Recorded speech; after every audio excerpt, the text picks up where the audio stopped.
সিম্পের ভিতরে যেমন তরকারি দিলে স্বাদ পাওয়া ইমানের স্বাদ পাওয়া হবে তিনটের ভিতরে। এক নম্বর হলো অন্তর দিয়ে আল্লাহ বিশ্বাস করা, দুই নম্বরে মুখে স্বীকার করা, তিন নম্বর অঙ্গ প্রত্যঙ্গ দ্বারা প্রকাশ করা। শুনে সুবহানাল্লাহ।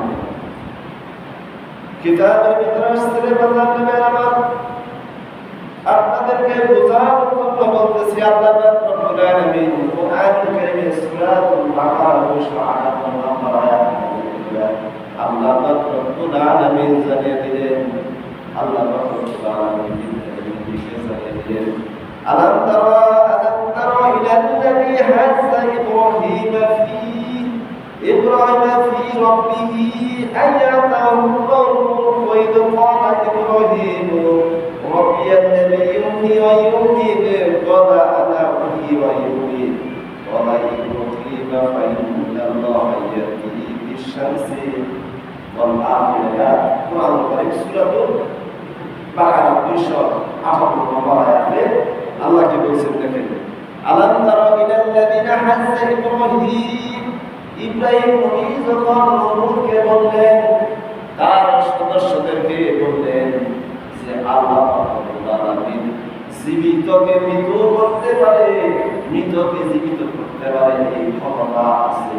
তখন ওই নমরুদ কি বলছিল কোরআন কারীমের ভাষায়, নমরুদ বলছিল আনা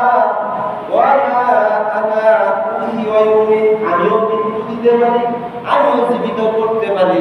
তাফসীরে কিতাবের ভিতরে সেই ঘটনা বোঝাইতে গিয়া একটা লোককে তিনি মেরে ফেলছে, আর একটা লোককে জীবিত রাখছেন। ইব্রাহিম আলাইহিস সালামকে বললেন, এই যে তুমি বলছো আল্লাহ জীবিত করতে পারে, আবার মৃত্যু করতে পারে, আমি সময় একটা লোককে মেরে ফেললাম আর একটা লোককে জীবিত রাখলাম। তখন ইব্রাহিম আলাইহিস সালাম বললেন, আসলে তোমার প্রশ্নের জবাব আমি দিতেছি, তুমি আমার একটা প্রশ্নের উত্তর তুমি জবাব দিবে। অবশ্যই দেব। আল্লাহ রব্বুল আলামিন ইব্রাহিম আলাইহিস সালাম বলে ক্বালা ইব্রাহিম বিআন্না মায়াতি বিশামসি। ইব্রাহিম আলাইহিস সালাম বললেন, এই যে সূর্য যেমন পূর্ব দিক থেকে ওঠে পশ্চিম দিকে অস্ত যায়, তুমি এখন দেখবা যে আল্লাহ পূর্ব দিক থেকে ওঠায় আর তুমি এখন পশ্চিম দিক থেকে উঠাইবে, আর পূর্ব দিকের বাইরে এই ক্ষমতাটুকু তোমার আছে কিনা তুমি দেখাও। ইব্রাহিমের সেই আমার নমরুদ তারা কি বললো যে না, এই বিষয়ে আমাদের ক্ষমতা নাই। তখন বলতো যে বিষয়ে তোমাদের ক্ষমতা নাই, আল্লাহ বলছে, আল্লাহ কারোর প্রতি জুলুম করেন। আল্লাহ বলছে যে তাহলে যে মালিক আমাকে তোমাকে বানাইছে সে মালিক কি করতে পারে, জীবিতকে মৃত্যু করতে পারে আর মৃত্যুকে জীবিত করতে পারে। এটা ইমানের একটা বিশ্বাস। তাহলে কি এটা ইমানের একটা বিশ্বাস। যদি আমার ভিতরে ইমান থাকে, বিশ্বাস থাকে, তাহলে আমার আল্লাহ যেটা করতে পারে অন্য কেউ সেটা করতে পারে, এটার নাম ইমান। এখন আসে যে আমরা যে কালেমা পড়ি, কালেমা হলো 10টা, তার মধ্যে একটা কালেমা এই 10টার ভিতরে 2টা আছে। আমার তো বিল্লাহি মালাইকাতি ওয়া কুতুবি ওয়া রুসুলি ওয়াল ইয়াউমিল আখির ওয়া ইয়াউমি শাহীদি ওয়া খায়রুল জান্নাতি তাআলা ওয়াসিফাতুল মাওলুদ। এটা একটা কালেমা। আমার তো বিল্লাহি মালাইকাতি ওয়া কুতুবিহি ওয়া রুসুলিহি ওয়াল ইয়াউমিল আখির কদরিহি খায়রিহি শাররিহি মিনাল্লাহি ওয়াসিফাতুল মাওলুদ। 7টা বিষয় আছে। এটার নাম ঈমান। ঈমানের 7টা বিষয় আছে, কোনটা আছে? 6টা আছে। আর এক নাম্বার হইল আল্লাহকে বিশ্বাস করা, তার কিতাবকে বিশ্বাস করা, রাসূলদেরকে বিশ্বাস করা। আমি আপনাদের উদাহরণস্বরূপ একটা জিনিস আমি বুঝাইতেছি। এই ব্যাখ্যাটা আসছে মুফতি ইমাম শামসুদ্দিন সাবরি রহমতুল্লাহ আলাইহি এই বুখারী শরীফের একজন ব্যাখ্যাকার ছিলেন। ওনার একটা গ্রন্থের ভিতরে একটা আলোচনা আছে ইমানের উপরে, মুমিন এবং ইমানের গুরুত্ব সম্পর্কে একটা পয়েন্ট আলোচনা আল্লাহ বলেছেন। শুনেন একটু গুরুত্ব দিয়ে। 3 লোক সফরে রওনা দিয়েছেন, খুব বুজুর্গ লোক, আর লোক ওনারা হজ করার জন্য বাড়ি থেকে রওনা দিয়েছেন 3 জন।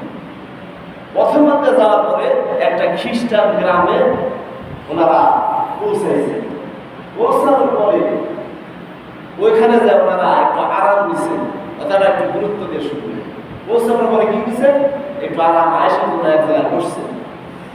তো ওই তিনজন আলেমের ভিতরে ওই বাড়ির তিনজন ব্যক্তির ভিতরে একজন একটা খ্রিস্টান নিয়ে যখন বাড়ির থেকে বেরিয়েছে শুরু করছে এরা ওই তিনজনের একজন দেখে ওই খ্রিস্টান মেয়ের পছন্দ হয়ে গেছে।